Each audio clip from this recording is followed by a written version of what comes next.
पुढच्या बातमीकडे वळूयात। मनोज जरांगेंच्या पायी मोर्चाचा आजचा चौथा दिवस आहे। पुण्यामधल्या रांजण गावातून मनोज जरांगे हे मुंबईकडे निघणार आहेत। मनोज जरांगे आज पुणे शहरामध्ये प्रवेश करणार आहेत। लोणावळ्यामध्ये आज मनोज जरांगेंचा मुक्काम असणार आहे।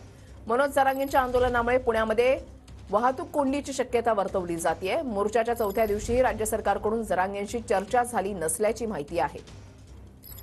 पायी मोर्चा निघालेला आहे। आजचा पायी मोर्चाचा चौथा दिवस आहे। दत्ता कनमटे आमचे प्रतिनिधी आमच्या सोबत आहेत। अधिक माहिती जाणून घेणार आहोत। दत्ता, चौथा दिवस आहे पायी यात्रेचा।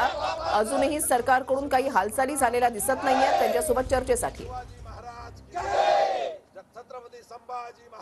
नक्कीच आजचा हा चौथा दिवस आहे मनोज जरांगे यांच्या आंदोलनाचा। मनोज जरांगे हे रांजणगाव या गावामध्ये दाखल झालेले आहेत। त्यांचे सगळे कार्यकर्ते आपल्या समोर आहेत। आपण बघू शकता की ते जोरदार घोषणाबाजी करतायत। मनोज जरांगे यांच्या नावाने सुद्धा घोषणाबाजी या ठिकाणी सुरू आहे। आज रांजणगावातून हा सगळा ताफा जो आहे तो 9-9:30च्या सुमारास पुण्याच्या दिशेने या ठिकाणी निघालेला असेल आणि पुण्यामध्ये सुद्धा काही प्रमाणात वाहतूक कोंडी होण्याची शक्यता वर्तवली जाते। तर त्यानंतर लोणावळा इथं या सगळ्या मराठा कार्यकर्त्यांचा मुक्काम असणार आहे।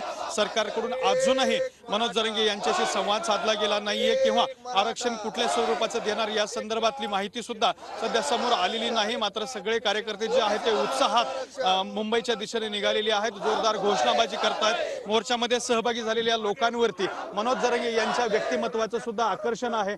मनोज जरांगे यांच्यासारखे कपडे असतील, पॅन्ट असेल, शर्ट असेल पांढऱ्या रंगाचं, त्यांची जी शाल आहे गळ्यावर टाकण्याची ती असेल किंवा केसांची स्टाईल असेल सुद्धा, याची सुद्धा क्रेज सध्या लोकांमध्ये पाहायला मिळते। आणि अशा पद्धतीने मनोज जरांगे यांचा जो मोर्चा आहे तो मुंबईच्या दिशेने जात असल्याचं पाहायला मिळतंय। नक्कीच धन्यवाद दत्ता, दिलेल्या सविस्तर माहितीसाठी। अपडेट सातत्याने जाणून घेणार आहोत।